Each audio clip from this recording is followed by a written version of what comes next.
this is one of the reasons we went to Ecuador. Because it was one of the great things about Ecuador was the family values. We went there because the people are so nice. The people really are. They really, really are. Latins in general, as a culture, are very easy to be around and easy to get along with in general.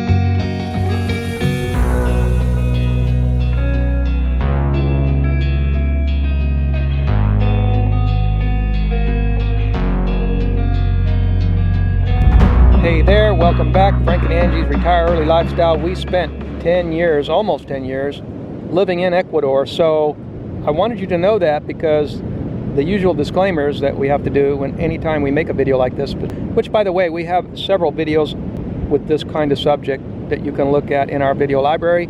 We tend to be trend setters making videos like this, because it used to be you didn't really see any videos like this a few years ago, and then after we made the first few videos like this, then you started seeing other videos, which is a good thing, because really there needs to be a balance online on what is said about places, so that people can make more informed choices. And that's why we're bringing you this video. And again, don't misunderstand what we're doing here. We love Ecuadorians, or we wouldn't have we have family, okay? Our in-law side, we have Ecuadorian family. This is not about the Ecuadorians as a people, as a person, okay? So don't make an uninformed reaction, realize what we're saying here.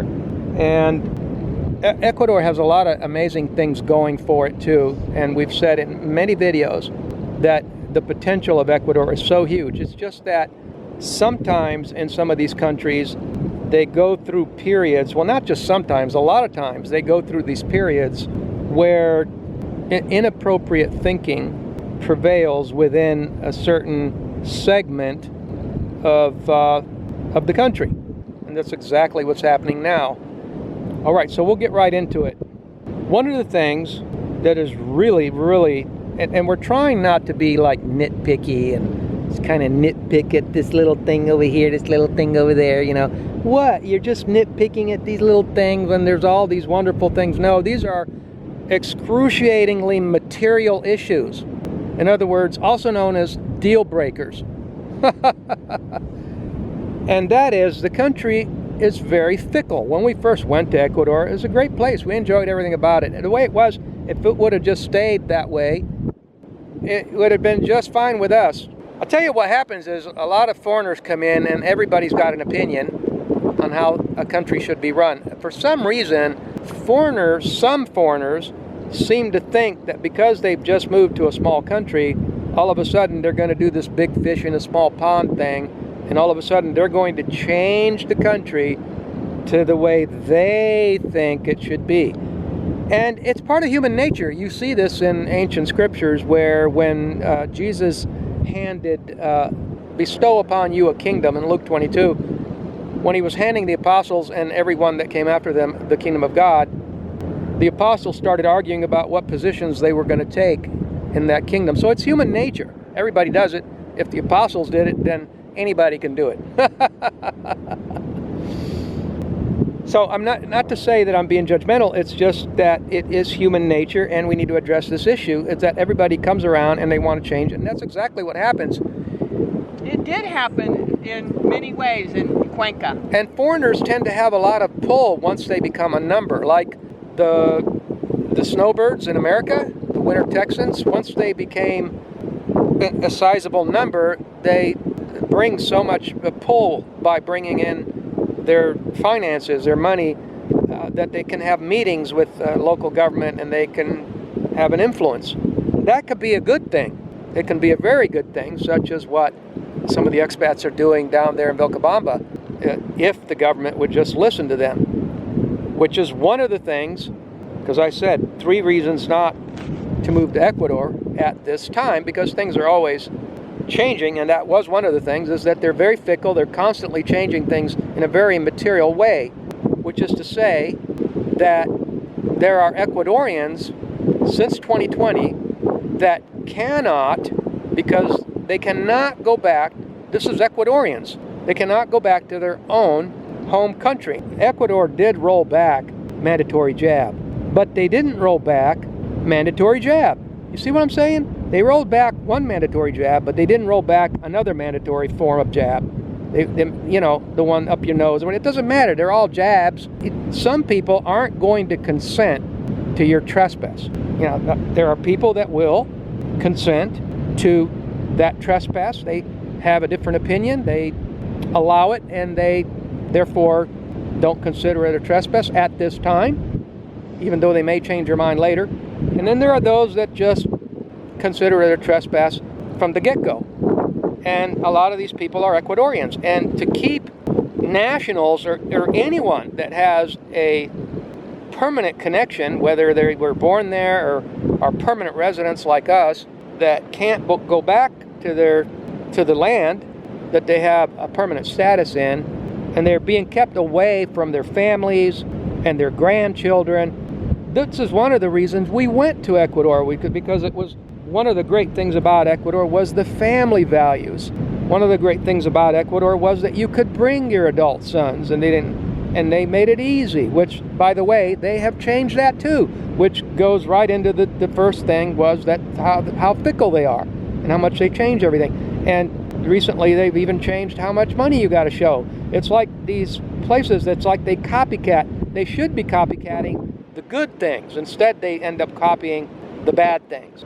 And there were so many things under the umbrella of the first reason, and was about the fickleness of them changing the laws, and they do it super quickly, so that it's like we left Ecuador and boom, a month later you couldn't get back in. They're making people be in a position by putting up barriers in between people that say, well, you either consent to this or else. That's not what a free country looks like. Number 2 is that there's just so much fear, and it's not exclusive to Ecuador, but because we lived in Ecuador, you have to know, and we've made videos. One of them in our playlist is this Ecuador or China? And that's exactly that. The fear that is present in a lot of Latin America, although not all of it, is definitely present and is magnified in Ecuador. And I made a video where they were telling that how many times they were repeating the fear-mongering just when you get on the tram. It's just, the whole picture is one of just nothing but fear. And that fear does play out in the common man on the street. And if you're one without fear, you end up standing out as someone to be mistreated and discriminated against, which is the exact opposite of why we originally went to Ecuador and spent all those years in Ecuador. And we went there because the people are so nice. The people really are. They really, really are. Latins in general, as a culture, are very easy to be around and easy to get along with in general. So the fear level comes from, it rolls downhill. It comes from the top. And as I've said in other videos, Ecuador is in bed with China. So that's where that's coming from. And you're basically looking at living in a suburb of China. Never one for mincing words on this channel. And number 3 is the infrastructure. Now, I've said in other videos that there was a little bit of a fear-mongering issue to be concerned about with a lot of these notices. However, one really has to understand that what you're hearing on the other puppet show channels isn't the whole picture, and there's more to it than what you're being told. Could things change in the future? Yes, they could. Could things get way better in the future? Yes, they could. You know, I mean, would it take practically a miracle for things to do so? Yes, yes it would. Do we hope and pray that things will get better in Ecuador? Yes, we do. Because at this time, people, Ecuadorians, which we consider ourselves Ecuadorians, having family there and being permanent residents, are being discriminated against. And a lot of these people will not consent to be trespassed upon. And even if you're the consenting opinion, you know, you're walking into a situation where there's no toleration of people with a difference in opinion. And on top of that, it's not just that, because if you ever, you know, what you're saying is that you are excluding yourself from ever wanting to change your mind, and you're also walking into a situation where their Supreme Court has stated on multiple occasions that every single one of the measures is unconstitutional based on Ecuadorian Constitution, which is the law in Ecuador. So you're walking into that kind of a situation of certain people that are disrespecting their laws, and they're also being intolerant of other people's moral or religious beliefs. And so you're supporting that kind of an environment when you go to a place and you drop your money, even though you may or may not agree or disagree. That's not the point, as I've just described.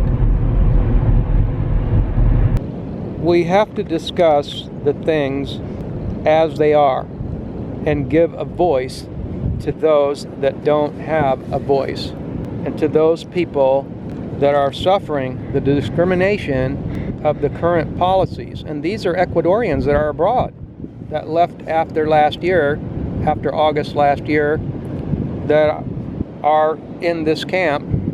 So, you know, it's not something that it's just, oh, well, you know, look at all these foreigners, why they're going along with it. Yes, but not all foreigners are, and not all Ecuadorians are. So you've got lots of people. It's just like that guy over there in Canada saying that it was just a cult minority or something, that and then egg fell on his face because practically half the population showed up and showed him that no, we're all in this together and this is wrong and we're not going to go along with it. So a lot of times people like that don't have a voice, and you know, we're just wanting to give people a voice and help them out, so that in the interest of helping humanity and our brothers and sisters that were born in Ecuador and our brothers and sisters that were not born in Ecuador that are down there in Vilcabamba, and all our family and friends over there in Cuenca, Ecuador. Shout out to all of you. Peace. Hope you got something out of that. Have a wonderful day.